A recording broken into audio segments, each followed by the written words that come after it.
السلام علیکم ورحمۃ اللہ۔ عزیز طلبہ و طالبات،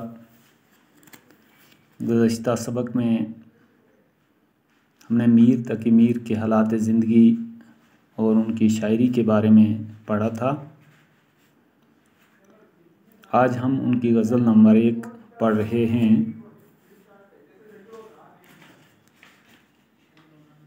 ہمارے آگے تیرا جب کسو نے نام لیا، دل ستم زدہ کو ہم نے تھام تھام لیا۔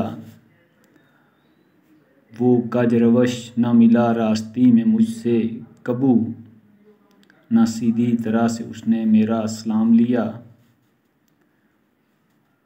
میرے سلیقے سے میری نبھی محبت میں، تمام عمر میں ناکامیوں سے کام لیا۔ اگرچہ گوشہ گزی ہوں میں شاعروں میں میر، یہ میرے شعر نے روئے زمیں تمام لیا۔ تو اس کی تشریح ہے۔ پہلا شعر ہے ہمارے آگے تیرا جب کسو نے نام لیا۔ تو یہ پرانے اردو زبان میں کسی کو کسو لکھتے تھے، اسی طرح دوسرے شعر میں کبو لکھا ہے، تو یہ اس سے مراد کبھی ہے۔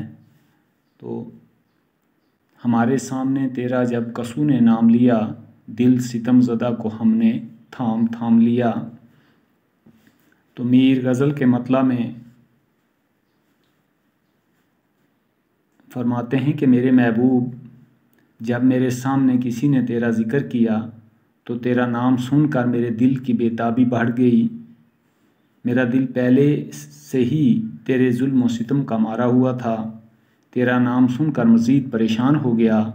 میں نے بڑی مشکل سے اس بے قراری پر قابو پایا۔ اور دوسرا شعر ہے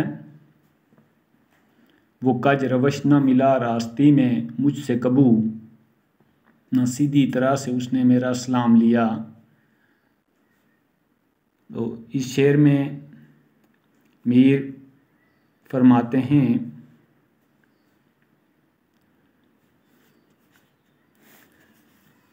کہ جب ہمارے تعلقات، میرے اور میرے محبوب کے تعلقات خوشگوار تھے، اس وقت بھی میرا محبوب مجھ سے سیدھے حال میں سیدھے طریقے سے نہیں ملا۔ جب میرا محبوب میرے سامنے آیا تو میں نے اسے احتراماً سلام کیا، مگر میرے محبوب نے سیدھی طرح سے میرے سلام کا جواب بھی نہیں دیا۔ اور شعر نمبر 3 ہے میرے سلیقے سے میری نبھی محبت میں، تمام عمر میں ناکامیوں سے کام لیا۔ اور اس شعر میں میر فرماتے ہیں کہ میں نے محبت کی رسم کو نبھانے کے لیے بڑے سلیقے سے کام لیا اور سوچ سمجھ کر کام لیا۔ اس طرح میری طرف سے محبت کی یہ رسم نبھتی رہی، لیکن ساری عمر مجھے ناکامیوں کا سامنا کرنا پڑا، کیونکہ مجھے میرے محبوب کا وصل نصیب نہیں ہوا۔ اور اگلا شعر ہے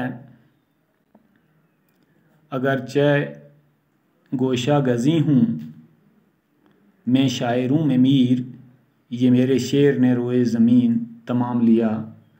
تو میر غزل کے مقطع میں لکھتے ہیں کہ میرا اپنے آپ سے مخاطب ہو کر، میر اپنے آپ سے مخاطب ہو کر یہ کہتے ہیں کہ اے میر، اس میں شک نہیں کہ میں شاعروں کی مجلس میں ایک کونے میں بیٹھا ہوا ہوں، اس لیے کہ میں اپنے آپ کو شاعروں کی مجلس کے درمیان بیٹھنے کے قابل نہیں سمجھتا، کیونکہ مجھے اپنی کمزوریوں کا احساس ہے، لیکن اس کے باوجود میرے اشعار ہر خاص و عام کی زبان پر ہیں اور ساری زمین پر میرے شعروں کا چرچا ہو رہا ہے۔ تو یہ میر کی غزل نمبر 1 ہے جس کی تشریح ہم نے پڑھی۔ تو اس کی تشریح میں آپ کو بھیج رہا ہوں۔ تو آج کا ہمارا سبق اتنا ہوگا، آپ نے اس کی تشریح جو ہے وہ لکھنی ہے۔ تو اس سے قبل گزشتہ سبق میں جو ہم نے غزل کے متعلق نوٹ اور پھر میر تقی میر کی حالات زندگی اور ان کی شاعری پر نوٹ جو میں نے بھیجا ہے وہ بھی آپ نے مکمل کر لینا ہے۔ اور آج یہ ہماری غزل نمبر 1 ہو گئی۔ تو آئندہ انشاءاللہ ہم ان کی میر تقی میر کی غزل نمبر 2 پڑھیں گے۔ تو سبھی بچے جو ہے یہ اپنا کام ساتھ ساتھ مکمل کرتے جائیں گے۔ والسلام، خدا حافظ۔